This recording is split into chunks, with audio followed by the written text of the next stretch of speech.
So you're looking to sell your home. It's a huge deal, but let's be honest. In today's market, it's also ridiculously competitive. You really need an edge to make your listing pop, and that's exactly what we're going to dive into today. The secret weapon of home staging. You know, at the end of the day, buying a home is way more emotional than it is logical. It's not really about the square footage or the number of closets. People are looking for a feeling. They're trying to find that one place where they can truly picture their future unfolding. And here's the crazy part. You have a tiny, tiny window to make that connection. Whether it's the first photo they see online or the moment they walk through the door, you've got about 7 to 10 seconds. That's it. In that blink of an eye, a buyer is either hooked or they're already mentally swiping to the next listing. So how do we make those few seconds really count? Well, here's our game plan. We'll start by getting inside the buyer's brain. Then, we'll clear up the whole staging versus decorating debate. After that, we'll hit the hard data, explore the psychology behind it all, give you a practical playbook, and finally, show you why this is an investment, not an expense. Okay, first up, let's get into the mind of a home buyer. They're walking through your house, but they're not just seeing your walls and your floors. They're actively trying to imagine their own life there. Their sofa, their family photos, their future. And the biggest roadblock for them? An empty room they can't figure out. Or even worse, a room that's so full of your life, they can't see their own. And listen, this isn't just a hunch. The stats back it up. A whopping 83% of real estate agents say that staging makes it way easier for a buyer to get over that mental hurdle. It literally helps them bridge that imagination gap, turning a generic house into what could be their home. Now this brings us to something that trips a lot of people up. You hear staging, and your mind immediately jumps to decorating. But they're really, really different. In fact, you could say they have opposite goals. So here's the deal. Home staging is pure marketing. It's all about strategically styling your house to appeal to the biggest, widest audience possible. You're essentially turning your home into a product that everyone wants to buy. Let's break it down. Decorating? That's personal. It's about your favorite colors, your family pictures, your unique style. Staging is the complete opposite. It's about depersonalizing.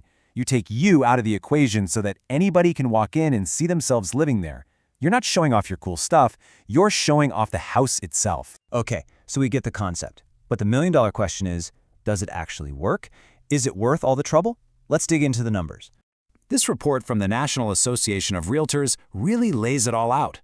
It gives us the hard data on how staging helps buyers visualize a space, how it bumps up the offers they're willing to make, and, this is a big one, how much faster it helps a property sell.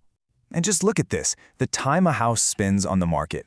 Some data shows unstaged homes sitting for an average of 83 days.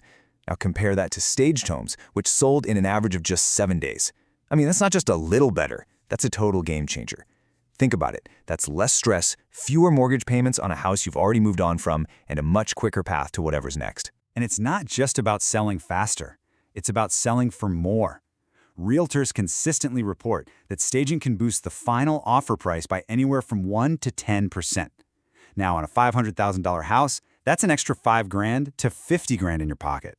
That's real money. So, we've established that staging works, but why does it work so well? Well, the answer is pretty fascinating. It's all in our psychology. Good staging isn't just about making things look nice. It's about strategically tapping into these little quirks in our brains, these cognitive biases that shape how we feel about a space. It all starts with something called the primacy effect. Basically, our brains give way too much importance to the very first thing we see. So when a buyer's first impression is a beautifully staged home, it sets a positive tone for their entire visit. That first impression really sticks. And that leads right into the halo effect. When a buyer loves that first room they walk into, it creates this positive halo that they then cast over the entire house. Suddenly, they're a lot more forgiving. That little scuff on the baseboard or that slightly outdated faucet, they barely even notice it because their overall impression is already so good. And finally, there's emotional contagion.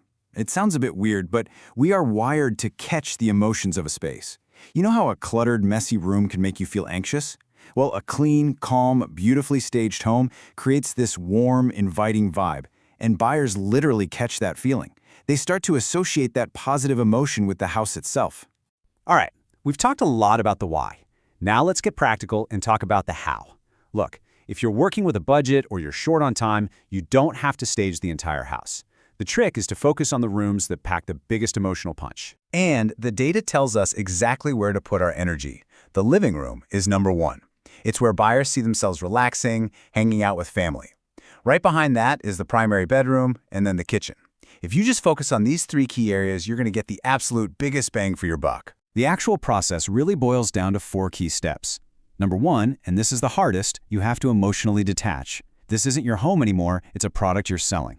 2, declutter and depersonalize. This is so critical. Pack up the family photos, the knickknacks. 3, deep clean and make all those little repairs you've been putting off. And 4, don't forget the curb appeal. That first impression starts the second they pull up to the house.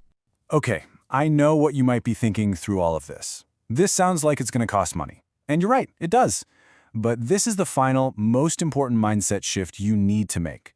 We have to stop thinking of staging as an expense. It's truly an investment. It's an investment in getting the absolute best return on what is probably your biggest asset. The money you put into staging your home doesn't just vanish. It comes right back to you and then some in a higher sale price and a faster sale. So, as we wrap this up, I want to leave you with one final thought. In our world today, almost every single buyer starts their search online.